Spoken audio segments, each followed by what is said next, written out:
പ്രധാനപ്പെട്ട ഒരു വാർത്ത കൊച്ചിയിൽ നിന്ന് തിരുവനന്തപുരത്ത് നിന്ന് വരുന്നു.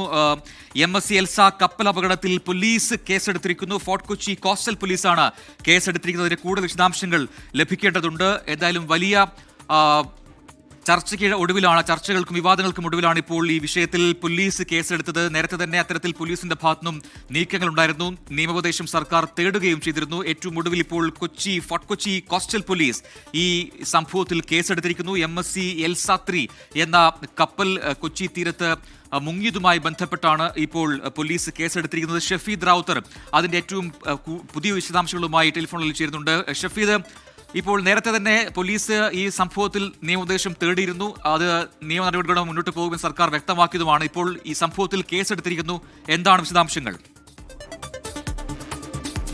പ്രജിൻ, കേരളത്തെ സംബന്ധിച്ചിടത്തോളം ഈ നമ്മളുടെ മുൻകാല ചരിത്രം പരിശോധിക്കുകയാണെങ്കിൽ കാര്യമായ കപ്പലപകടങ്ങൾ കഴിഞ്ഞ കുറച്ച് നാളുകളായി നമ്മൾ കേട്ടിട്ടില്ല. പക്ഷേ MSC എൽസ കപ്പലപകടം അത് കേരളത്തെ സംബന്ധിച്ച് വലിയ പ്രശ്നമുണ്ടാക്കിയിരുന്നു. എന്നാൽ വിഴിഞ്ഞം തുറമുഖത്തിന്റെ സാധ്യത, വിഴിഞ്ഞം തുറമുഖവുമായി ബന്ധപ്പെട്ട അലയൻസ് ഉൾപ്പെടെയുള്ള കാര്യങ്ങൾ ചൂണ്ടിക്കാണിച്ചുകൊണ്ട് ഏതെങ്കിലും തരത്തിൽ മെഡിറ്ററേനിയൻ ഷിപ്പിംഗ് കമ്പനിക്കെതിരെ നിയമ നടപടിയുമായി മുന്നോട്ട് പോകേണ്ടതില്ല എന്നുള്ളതായിരുന്നു DG ഡയറക്ടർ ജനറൽ ഓഫ് ഷിപ്പിംഗും അതേപോലെ തന്നെ സർക്കാരും തമ്മിൽ നടത്തിയ ചർച്ചയിലൊക്കെ തീരുമാനമെടുത്തിരുന്നത്. എന്നാൽ അതിനുശേഷം ഈ കേസ് എടുക്കാത്തതിനെതിരെ വ്യാപകമായിട്ടുള്ള പ്രതിഷേധം, വിമർശനവും ഒക്കെ ഉയർന്നിരുന്നു. ഈ സാഹചര്യത്തിലാണ് ഇപ്പോൾ MSC എൽസ 3 കപ്പൽ അപകടവുമായി ബന്ധപ്പെട്ട് ഫോർട്ട് കൊച്ചി കോസ്റ്റൽ പോലീസ് കേസെടുത്തിട്ടുള്ളത്. അതിൽ ഏറ്റവും പ്രധാനപ്പെട്ട കാര്യങ്ങൾ കൂടി ചൂണ്ടിക്കാണിക്കുന്നുണ്ട്. അതായത് ഈ FIR-ൽ പറഞ്ഞിരിക്കുന്ന കാര്യങ്ങൾ ഇങ്ങനെയാണ്.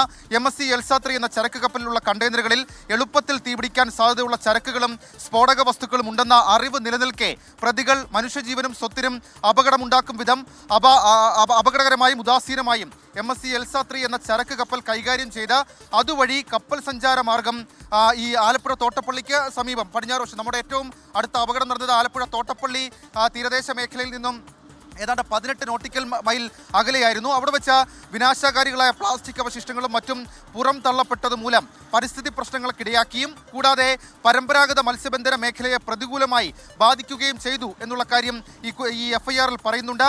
മത്സ്യത്തൊഴിലാളികൾക്ക് ലക്ഷക്കണക്കിന് രൂപയുടെ നാശനഷ്ടം ഉണ്ടാകാനും അതേപോലെ തന്നെ കപ്പൽ മൂലവും അതിൽ നിന്ന് കടലിലേക്ക് പതിച്ച കണ്ടെയ്നർ മൂലവും കപ്പൽ ചാലിലും മറ്റ് സമീപ പ്രദേശങ്ങളിലും സഞ്ചാരം നടത്തുന്ന യാനങ്ങളുടെ പൊതുസഞ്ചാരത്തിന് മാർഗതടസ്സം ഉണ്ടാക്കുകയും ചെയ്തു എന്നുള്ളതാണ് ഈ FIR. അതായത് ഇതുമായി ബന്ധപ്പെട്ട കപ്പൽ അപകടവുമായി ബന്ധപ്പെട്ട് സർക്കാരിന് ലഭിച്ച നിയമോപദേശത്തിന്റെ അടിസ്ഥാനത്തിൽ കപ്പൽ അപകടവുമായി ബന്ധപ്പെട്ട് സംസ്ഥാനത്തിനുണ്ടായിട്ടുള്ള മുഴുവൻ കാര്യങ്ങളും ചൂണ്ടിക്കാട്ടിക്കൊണ്ട് കേസെടുത്തു. അത് വിമർശനങ്ങൾക്ക് ശേഷമാണെങ്കിലും പോലീസ് കേസെടുത്തു എന്നുള്ളതാണ് ഏറ്റവും പ്രധാനപ്പെട്ട കാര്യം. ഇതിൽ പ്രതി ചേർത്തിട്ടുള്ളത് owner of MSC Elsa 3 ship എന്നുള്ളതാണ് ഒന്നാം പ്രതിയാക്കി ചേർത്തിട്ടുള്ളത്. രണ്ടാം പ്രതി MSC എൽസ 3 ഷിപ്പ് മാസ്റ്റർ, മൂന്നാം പ്രതി MSC Elsa shipping crews and others എന്ന് പറയപ്പെടുന്ന 3 തരത്തിൽ പ്രതികളെ ചേർത്തുകൊണ്ടാണ് നിലവിൽ ഇപ്പോൾ ഈ കേസെടുത്തിട്ടുള്ളത്. വലിയ തരത്തിലുള്ള ഡിപ്ലോമസി അടക്കമുള്ള കാര്യങ്ങൾ ആവശ്യമാണെന്ന് സർക്കാർ മുൻപ് വാദിച്ചിരുന്നു. പക്ഷേ തുടർച്ചയായി നമ്മളുടെ കപ്പൽ ചാലിൽ ഉണ്ടാകുന്ന അപകടങ്ങൾ അത് ഗൗരവമായി കാണണമെന്ന് സർക്കാരിന് നിയമോപദേശം കിട്ടുകയും ഒരു പക്ഷേ ക്ലെയിമിലേക്കൊക്കെ കടക്കുമ്പോൾ നമുക്ക് ഏതെങ്കിലും തരത്തിൽ കൂടുതൽ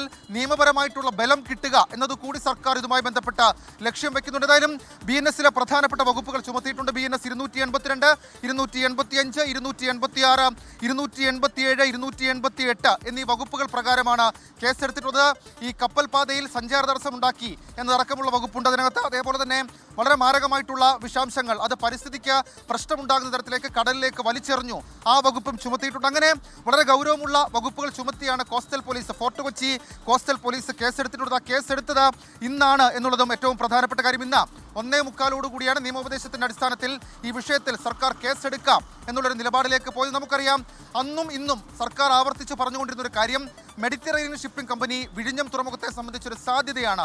സ്വാഭാവികമായും അവർക്കെതിരെ കേസെടുക്കുമ്പോൾ ആ അലയൻസിന് എന്തെങ്കിലും ബുദ്ധിമുട്ടുണ്ടാകുമോ, പ്രശ്നമുണ്ടാകുമോ എന്നൊക്കെയുള്ള ആശങ്ക സർക്കാരിനെ സംബന്ധിച്ചിട്ടുണ്ട്. പക്ഷേ നമുക്കറിയാം, കഴിഞ്ഞ ദിവസം വീണ്ടും ഒരു കപ്പൽ നമ്മളുടെ തീരത്തിനോടടുത്ത് അപകടത്തിൽപ്പെട്ടു. അതും പരിസ്ഥിതി പ്രശ്നങ്ങൾക്ക് കാര്യമായി ഇടയാക്കും എന്നുള്ള വിലയിരുത്തലുണ്ട്. അതൊക്കെ ഉള്ളൊരു സാഹചര്യത്തിൽ ഇനി കേസെടുക്കാതെ മുന്നോട്ട് പോകാനാകില്ല എന്നുള്ള നിലപാടിലേക്ക് സർക്കാർ എത്തിച്ചേരുകയാണ്. ഏതായാലും ഞാൻ മുൻപ് സൂചിപ്പിച്ചതുപോലെ തന്നെ വളരെ ഗൗരവമായിട്ടുള്ള FIR നമുക്കിതിനെ കാണാനും കഴിയും. പ്രജിൻ, യെസ്, ഇതിൽ ഏറ്റവും പ്രധാനപ്പെട്ട കാര്യം ഷഫീദ്, ഇതിൽ പല കുറ്റങ്ങളെക്കുറിച്ച് പറയുന്നുണ്ട് ഈ FIR-ൽ തന്നെ. അതിലിപ്പോൾ ഷഫീദ് പറഞ്ഞത് പ്രകാരം അവിടെ മത്സ്യത്തൊഴിലാളികൾക്ക് ലക്ഷക്കണക്കിന് രൂപയുടെ നാശനഷ്ടം ഉണ്ടായിട്ടുണ്ട്. അത് പ്രധാനമായും ഈ കപ്പലിൽ നിന്നും പുറത്തേക്ക് വന്ന കണ്ടെയ്നറുകൾ, അതിൽ നിന്ന് വന്ന രാസവസ്തുക്കൾ, അതുകൊണ്ട് ദിവസങ്ങളോളം മീൻപിടുത്തത്തിന് പോകാൻ കഴിയാതെ വന്നു. പിന്നീട് തീരങ്ങളിലേക്ക് ഇത് അടിഞ്ഞുകൂടിയ സംഭവം ഉണ്ടായിരുന്നു. ആ സമയത്തെല്ലാം തന്നെ വലിയ ആശങ്ക തീരമേഖലയിലാകെ ഉണ്ടായിരുന്നു. അതേസമയം തന്നെ ഈ സഞ്ചാര സ്വാതന്ത്ര്യം, അത് പ്രത്യേകിച്ചും ഈ കപ്പൽച്ചാൽ വഴിയുള്ള സഞ്ചാര സ്വാതന്ത്ര്യത്തിന് ഒരു തടസ്സം ഉണ്ടാക്കി. അങ്ങനെയൊക്കെയുള്ള വകുപ്പുകൾക്ക് എത്രമാത്രം ഗൗരവമുണ്ട്?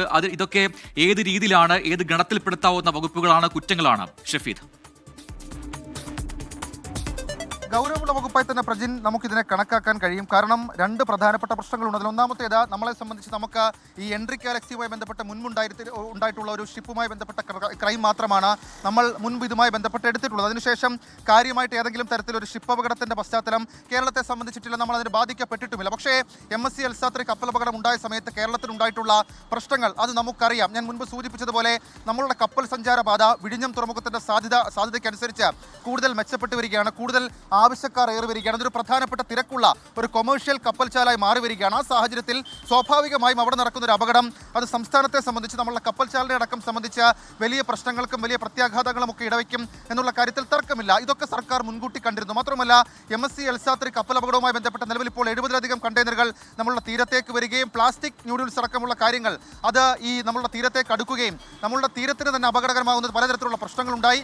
മാത്രമല്ല മത്സ്യത്തൊഴിലാളികളുടെ അവരുടെ ഒരു തെറ്റായ പ്രചരണം അടക്കമുള്ള കാര്യങ്ങൾ കാരണം മത്സ്യത്തൊഴിലാളികൾക്ക് വലിയ തരത്തിലുള്ള തിരിച്ചടി ഈ വിഷയത്തിൽ ഉണ്ടായി. സർക്കാർ അവർക്കൊരു സഹായ പാക്കേജൊക്കെ, ഒരു അടിയന്തര ധനസഹായ പാക്കേജൊക്കെ പ്രഖ്യാപിച്ച് ഇങ്ങനെ പരുവപ്പെടുത്തി വരുന്നതിനിടെയാണ് ഇതുമായി ബന്ധപ്പെട്ട വിവാദം. അതായത് സർക്കാരിൻ്റെ ആദ്യ തീരുമാനമെന്ന് പറയുന്നത് ഒരു പൊളിറ്റിക്കൽ ഡിസിഷൻ അല്ലെങ്കിൽ ഒരു ഡിപ്ലോമാറ്റിക് ഡിസിഷൻ എന്ന രീതിയിൽ നിലവിൽ ഇപ്പോൾ MSC കമ്പനിക്കെതിരെ ഏതെങ്കിലും തരത്തിൽ നമ്മൾ നിയമ നടപടിക്ക് പോയാൽ അത് ക്ലെയിമിനെ ബാധിക്കുമോ, ക്ലെയിം വാങ്ങിച്ചെടുത്ത് സംസ്ഥാന സർക്കാരിൻ്റെ താല്പര്യം അല്ലെങ്കിൽ ആളുകളുടെ, നമ്മുടെ ജനങ്ങളുടെ താല്പര്യം, തീരദേശത്തെ ആളുകൾക്ക് അക്കാര്യത്തിൽ നഷ്ടപരിഹാരം അടക്കമുള്ള കാര്യങ്ങൾ കൊടുക്കാമെന്നുള്ളതായിരുന്നു സംസ്ഥാന സർക്കാരിൻ്റെ തീരുമാനം. പക്ഷേ ആ തീരുമാനത്തിൽ നിന്ന് സംസ്ഥാന സർക്കാരിന് പിന്നോട്ട് പോകേണ്ടി വന്നത് വീണ്ടും നമ്മളുടെ പ്രദേശത്തിനടുത്ത്, പ്രത്യേകിച്ച് ഈ ബേപ്പൂരിനും അഴീക്കലിനും വളരെ അടുത്ത് മറ്റൊരു കപ്പൽ അപകടത്തിൽപ്പെടുകയും ആ കപ്പലുമായി ബന്ധപ്പെട്ട് ഇപ്പോഴും നമ്മളുടെ ആശങ്കകൾക്ക് ഒരു തരത്തിലുള്ള പരിഹാരവും ഉണ്ടായിട്ടില്ല.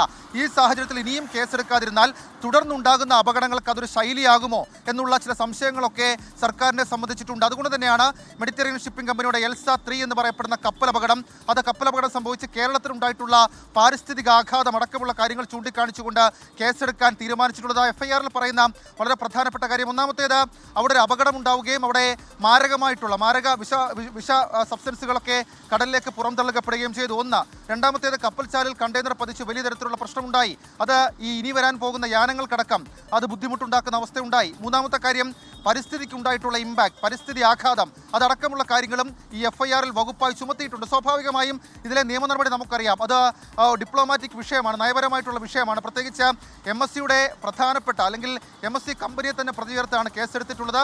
സ്വാഭാവികമായും ലോകത്തിലെ തന്നെ ഏറ്റവും പ്രധാനപ്പെട്ട ഒരു ഷിപ്പിംഗ് കാർഗോ കമ്പനിയാണ് മെഡിറ്ററേനിയൻ ഷിപ്പിംഗ് കമ്പനി.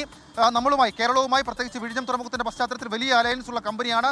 അവർക്കെതിരെയുള്ള തുടർ നിയമ പോരാട്ടം അതെങ്ങനെയാകും എന്നുള്ളത് നിർണായകമാണ്. മാത്രമല്ല ഈ വിഷയത്തിൽ സർക്കാർ എടുക്കുന്ന തുടർ നീക്കങ്ങൾ, അതിന് ഞാൻ മുൻപ് സൂചിപ്പിച്ചതിൽ അവർക്ക് നോട്ടീസ് അയക്കുന്ന അടക്കമുള്ള കാര്യങ്ങൾ ആവശ്യമായി വരും. അതടക്കം എങ്ങനെ പരിഹരിക്കപ്പെടുമെന്നുള്ളതും ഏറ്റവും ശ്രദ്ധേയമായിട്ടുള്ള കാര്യം. പ്രജിൻ, ഷഫീദ്, ഇത്രയും വലിയ സംഭവം ഉണ്ടായി, ഇത്രയും വലിയ പ്രശ്നങ്ങൾ ആ മേഖലയിൽ ഉണ്ടായിട്ടും പ്രത്യേകിച്ച് ഒരു പരാതിയുടെ അടിസ്ഥാനത്തിലല്ല, ഒരു പരാതിയും ലഭിച്ചിട്ടില്ല എന്നാണോ മനസ്സിലാക്കേണ്ടത്? അങ്ങനെ പരാതികളില്ലാതെ പോലീസ് സ്വമേധയാ തന്നെ ഈ വിഷയത്തിൽ കേസെടുക്കുന്നു എന്നാണോ കരുതേണ്ടത്? അതോടൊപ്പം തന്നെ നേരത്തെ ഷഫീദ് പറഞ്ഞ വളരെ പ്രധാനപ്പെട്ട കാര്യം, ഇതിൽ പ്രതി ചേർക്കപ്പെട്ടിരിക്കുന്ന ആൾക്കാർ അത് വിദേശികളാണ് അല്ലെങ്കിൽ ഈ കപ്പൽ കമ്പനി ഈ ഉടമകളാണ്.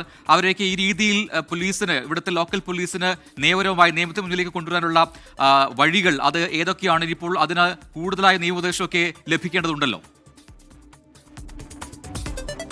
ഉറപ്പായിട്ട് ഞാൻ ആവർത്തിച്ച് പറയുന്ന ഒരു നയപരമായ വിഷയം കൂടിയാണ്. മാത്രവുമല്ല ഈ ഇതിൻ്റെ ഒന്നാം പ്രതിയായി ചേർത്തിട്ടുള്ളത് MSC എൽസ 3 കപ്പലിൻ്റെ ഉടമ, അതായത് മെഡിറ്ററേനിയൻ ഷിപ്പിംഗ് കമ്പനിയുടെ ഉടമ. അത് ഒരു ബിഗ് ഫിഷ് ആണെന്നുള്ള കാര്യത്തിൽ തർക്കമില്ല. മാത്രവുമല്ല നമ്മളുമായി ഏറ്റവും കൂടുതൽ അലയൻസ് ഇപ്പോൾ വെക്കുന്ന ഒരു കാർഗോ ട്രാൻസ്പോർട്ടിംഗ് കമ്പനി, അതല്ലെങ്കിൽ ഒരു ഷിപ്പിംഗ് കമ്പനി എന്ന് പറയുന്നത് MSC ആണ്. അവർക്ക് അവരുടെ പ്രധാനപ്പെട്ട MSC ഐറിൻ അടക്കമുള്ള മദർഷിപ്പുകൾ, ലോകത്തിലെ തന്നെ ഏറ്റവും വലിയ കപ്പൽ, അത് കഴിഞ്ഞ ദിവസം വിഴിഞ്ഞം തുറമുഖത്തേക്ക് അടുക്കുന്ന സാഹചര്യമുണ്ട്. അത് നയപരമായി സംസ്ഥാന സർക്കാർ കൈകാര്യം ചെയ്യുമെന്നുള്ള കാര്യത്തിൽ നമുക്ക് തർക്കം വേണ്ട. കാരണം അതുകൊണ്ട് തന്നെയാണ് ആദ്യഘട്ടത്തിൽ സംസ്ഥാന സർക്കാർ കേസെടുക്കുന്നതിൽ നിന്നൊരു വിമുഖത കാണിച്ചത്. പക്ഷേ അത് തുടർച്ചയായി നമുക്കുണ്ടാകുന്ന, നമ്മളുടെ കപ്പൽച്ചാലിൽ ഉണ്ടാകുന്ന അപകടങ്ങൾ അത് നമുക്ക് വലിയ പ്രശ്നങ്ങൾ ഉണ്ടാകും. പ്രത്യേകിച്ച് നമ്മളുടെ തീരദേശ മേഖല ഒരു വലിയ തീരദേശ മേഖലയാണ്. അവിടെ മത്സ്യത്തൊഴിലാളികളുടെ ആശങ്ക അടക്കമുള്ള കാര്യങ്ങൾ സർക്കാരിന് പരിഹരിക്കേണ്ടി വരും. കൂടുതൽ നഷ്ടപരിഹാര തുകയടക്കം സംസ്ഥാന സർക്കാർ ഒരു പക്ഷേ പ്രഖ്യാപിക്കേണ്ടി വരും. കാരണം രണ്ട് പ്രധാനപ്പെട്ട കപ്പലപകടങ്ങൾ ഇപ്പോൾ ഉണ്ടായിരിക്കുന്നു. രണ്ടാമത്തെ കപ്പലപകടം നമുക്കറിയാം, മിനിഞ്ഞാന്നുണ്ടായ കപ്പലപകടത്തിൻ്റെ കൂടുതൽ ഇമ്പാക്റ്റുകളെ കുറിച്ച് ഇപ്പോഴും ദുരന്ത നിവാരണ അതോറിറ്റിയൊക്കെ മുന്നറിയിപ്പ് നൽകി വരുന്ന ഒരു സാഹചര്യമുണ്ട്. ഇങ്ങനെ ഇങ്ങനെയൊക്കെയുള്ള സാഹചര്യങ്ങളുടെ പശ്ചാത്തലത്തിൽ ഏതെങ്കിലും തരത്തിൽ നമ്മൾ ഇനി നിയമ നടപടി എടുത്തില്ലെങ്കിൽ, അതായത് ഈ ക്ലെയിം എന്ന കാര്യത്തിൽ മാത്രം ശ്രദ്ധയൂന്നി പോയി കഴിഞ്ഞാൽ അത് സ്വാഭാവികമായും സംസ്ഥാന സർക്കാരിനെ പ്രതിക്കൂട്ടിൽ നിർത്തുന്ന ഒരു കാര്യമായി മാറും. മാത്രവുമല്ല, അതിലും പ്രധാനപ്പെട്ട കാര്യം പ്രജിൻ, നമ്മൾ ഈ സാധാരണ ഈ കപ്പലുമായി ബന്ധപ്പെട്ട് ജോലി ചെയ്യുന്നവരോടും ആ മേഖലയിലെ വിദഗ്ധരോടൊക്കെ സംസാരിക്കുമ്പോൾ ഇപ്പോൾ മുങ്ങിപ്പോയ MSC എൽസ 3 എന്ന് പറയപ്പെടുന്ന കപ്പൽ അത് വരും ദിവസങ്ങളിൽ നമ്മളുടെ കപ്പൽ ചാലിൽ കൂടിയുള്ള ഷിപ്പ് ട്രാൻസ്പോർട്ടേഷനിൽ വലിയ തരത്തിലുള്ള ആശങ്കയുണ്ടാക്കുമെന്നുള്ള കാര്യത്തിൽ തർക്കമില്ല. മാത്രവുമല്ല, നമ്മളുടെ ചെറിയ ബോട്ടുകളാണെങ്കിലും ചെറിയ അതേപോലെ തന്നെ ഈ കപ്പലുകളാണെങ്കിലും പ്രത്യേകിച്ച് ഫീഡർ ബസ്സിലൊക്കെ വിഴിഞ്ഞം തുറമുഖം വന്ന് ആക്റ്റീവായതിൻ്റെ പശ്ചാത്തലത്തിൽ കൂടുതലായി നമ്മളുടെ കപ്പൽ ചാൽ തിരഞ്ഞെടുക്കുന്നുണ്ട്. ആ രീതിയിൽ അതിന് പ്രശ്നമുണ്ടായേക്കാം. പ്രത്യേകിച്ച് അവശേഷിക്കുന്ന കണ്ടെയ്നറുകളൊക്കെ ആ രീതിയിൽ ആ സഞ്ചാരത്തിന് പ്രശ്നമുണ്ടാക്കിയേക്കാം, തടസ്സമുണ്ടാക്കിയേക്കാം എന്നുള്ള വിലയിരുത്തലൊക്കെ സംസ്ഥാന സർക്കാരിനെ സംബന്ധിച്ചിട്ടുണ്ട്. ഇപ്പോൾ DG ഷിപ്പിംഗുമായി നടത്തിയ ചർച്ചയിൽ നേരത്തെ ഇപ്പോൾ തൽക്കാലം ക്ലെയിമുമായി മുന്നോട്ട് പോകാമെന്നൊക്കെ കരുതിയെങ്കിലും നമ്മളുടെ കപ്പൽ ചാലിൽ തുടർച്ചയായി നിരന്തരം അപകടങ്ങൾ സംഭവിക്കുകയാണ്. ആ അപകടങ്ങളുടെ പശ്ചാത്തലത്തിൽ കൂടി ഈ വിഷയത്തെ നമുക്ക് കാണേണ്ടി വരും. ഏതായാലും അല്പസമയം മുൻപാണ് fort Kochi coastal police MSC Elsa 3 കപ്പൽ അപകടവുമായി ബന്ധപ്പെട്ട കേസെടുത്തിട്ടുള്ളത്. ഒരിക്കൽ കൂടി ആ പ്രതിപട്ടികയിലുള്ളത് MSC മെഡിറ്ററേനിയൻ ഷിപ്പിംഗ് കമ്പനി ഉടമയാണ് 1-ാം പ്രതി, 2-ാം പ്രതി അതിൻ്റെ ഷിപ്പ് മാസ്റ്ററാണ്, 3-ാം പ്രതി അതിലെ ഷിപ്പിംഗ് ക്രൂ ആൻഡ് അതേഴ്സ് എന്നുള്ളതാണ്. അതിൽ ജീവനക്കാരും തൊഴിലാളികളും ഒക്കെയാണ്. അതിൽ ഈ കണ്ടെയ്നർ, അപകടകരമായ കണ്ടെയ്നർ നമ്മളുടെ കടലിലേക്ക് വലിച്ചെറിഞ്ഞു, തീരത്തിനടക്കം വലിയ പ്രശ്നമുണ്ടാക്കി. ഇതിൻ്റെ ഒരു ലോങ് റൺ ആഘാതം